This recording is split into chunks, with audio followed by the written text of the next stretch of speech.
Therapy has genuinely cooked me more than short form content has cooked this generation's attention spans, right? The thing that is supposed to help people. And I actually have a new appointment after years of not going to therapy. And by years, I mean like 1 year. After 1 year of not going to therapy. So this is the perfect time to talk about it. Jesus Christ, I forgot how this weapon worked. Yo, this is badass. Oh my god, I'm shredding. Alright, alright. Back to the topic of therapy. It's been rough. It's been rough. I don't know if I'm the problem. I don't know if the therapists are the problem. Perhaps my experiences lead me to believe that therapists are the problem, because nor has it not worked for me, it doesn't work for my friends either, and I have personally lost count of the amount of therapists that I've gone to, and I've also lost count of all the things that I've been diagnosed with. Now you could say that, oh, that's because you're just stubborn and you don't want to accept that you have like these problems. I accept that I have a lot of problems, but maybe you're right. Maybe some of them I can't accept. But I can't have all the disorders under the sun. It doesn't make sense. The only thing that my therapists have all agreed on is that I'm autistic and I have ADHD. And that's about it. Like, I genuinely don't understand where some of these conditions they name come from, where they say that I need to be hospitalized. But the most common complaint that I hear people mention about therapy, oh, should I take this? I know I was shredding, but this does great damage, and it also has lifesteal. It's a bit of a risk, but I'll take it. I think the biggest problem is that it tries to help you in fields that you generally don't need help with. You're telling me I wait for 5 months, 6 months, or more just to book an appointment with somebody who has a PhD. No, not PTSD, I'm the one with the PTSD.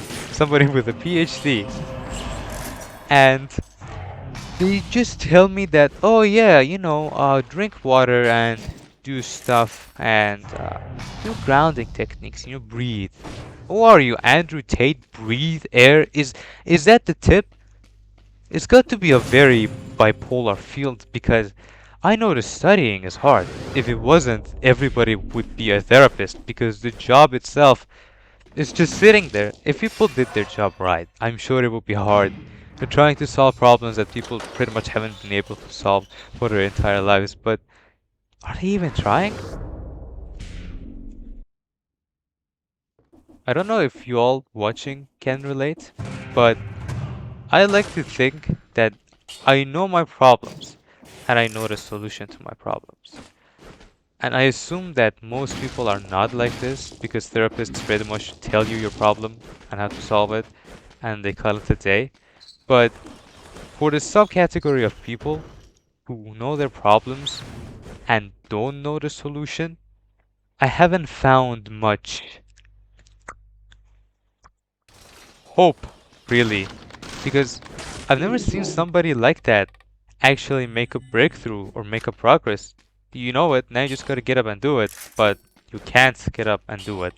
And it gets a little paradoxical. But I think maybe the solution may lie where we don't expect, and you might just need to become more self-aware, but in a different way. What if everything that you know about yourself is just the tip of the iceberg? I'm sorry, did I turn into a fucking horse? It's the first time I'm using this skin. Alright. Nay. Huh. Sucks that I can't gallop. But I lost my train of thought. Yeah. What if we are self-aware, but just in a very wrong way? There's got to be plenty of things to ya. People still learn things about themselves like well over their 70s. So, and if you know everything about yourself and you know your problems, then you shouldn't have those problems, because you also know your capabilities that you could utilize in order to solve all of those problems. So that raises the other question of, okay, how do I get that type of self-awareness and self-knowledge To which I don't know. After hours that I've spent in therapy, you would assume I do, but I don't. I don't even know how you really gain self-awareness, but putting yourself in hard situation might be one, and doing new things. I think the doing new things part is really important. Even if you don't like them, or even if they seem really pointless, you might just learn a thing or two about yourself. You hear all these stories about people unexpectedly achieving their dreams and making it big. And I've done a lot of unexpected things. Don't get too happy, it doesn't really happen. That's why it ends up on the news when it does happen. But I do think doing the same thing over and over again is poison. And that poison is common nowadays. You sit home, you play video games all day like me. Not all day to be honest. Just self-deprecating. Or you go to your job and it's the same thing over and over again. You have an office job or you have 9 to 5. Same thing, same confined place. You go from one routine to the next routine, to the next routine. And it becomes a really hard thing to break because now you're used to routines.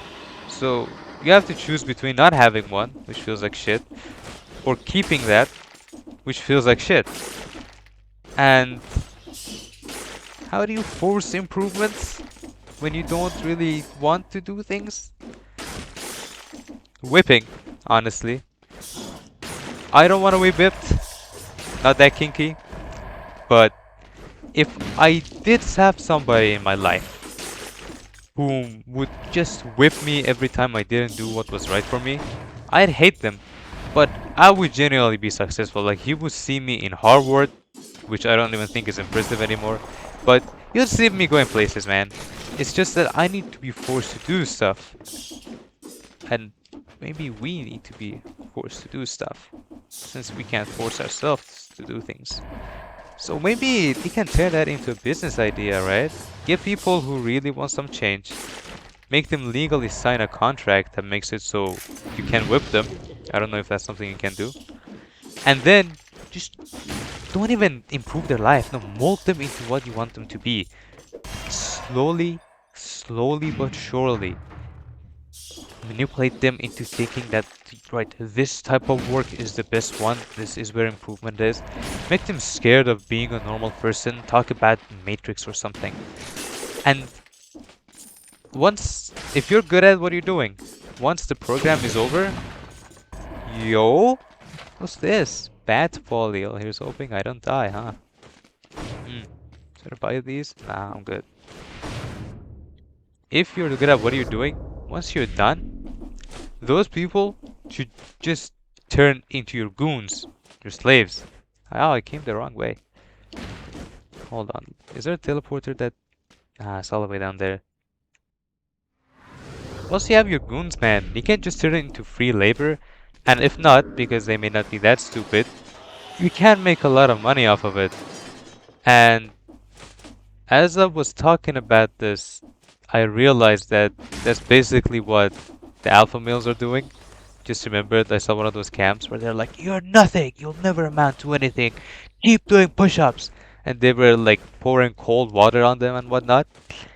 Listen, us dudes, we really need to make some progress here, alright?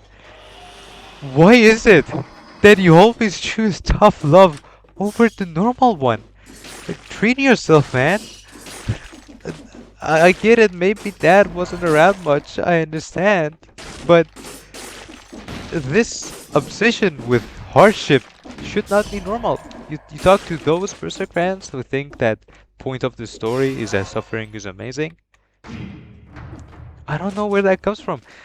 And not to blame it all on us, because we were raised that way and people told us that, oh, you're a man, you're a soldier, you need to go work ever since you were little.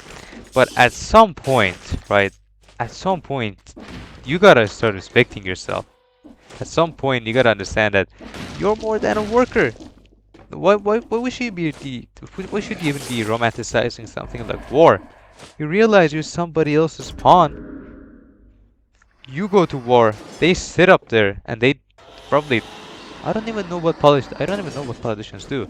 They sit up there and fuck bitches, I guess. And you're down here going to war, or signing up to go to war, thinking Little Dark Age is gonna play on the battlefield and there's a respawn mechanic. There isn't. It's like Minecraft hardcore. Once you die, you die. Life's like Minecraft, but on hardcore. Except nobody is as hot as Alex. Ah, yeah. I can't find my desired wife. Corrupted prison. I think about this a lot. What it means to be a man. Should I take this? This could end my run. But I did get the Predator perk.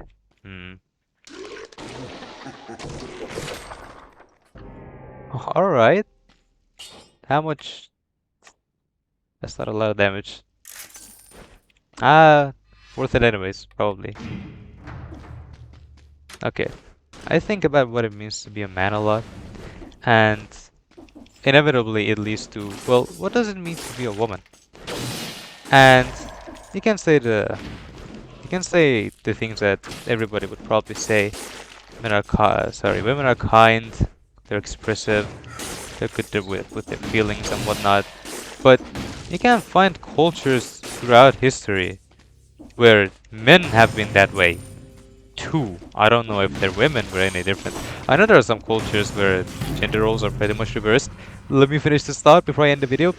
I know there are some places where gender roles are pretty much reversed, but I always wonder what would happen if you just raised people without any social pressure and see if there is even like noticeable difference in behavior between men and women. There's going to be a little bit because of hormones, but I think so much of it is arbitrary. And also, I'm an owl.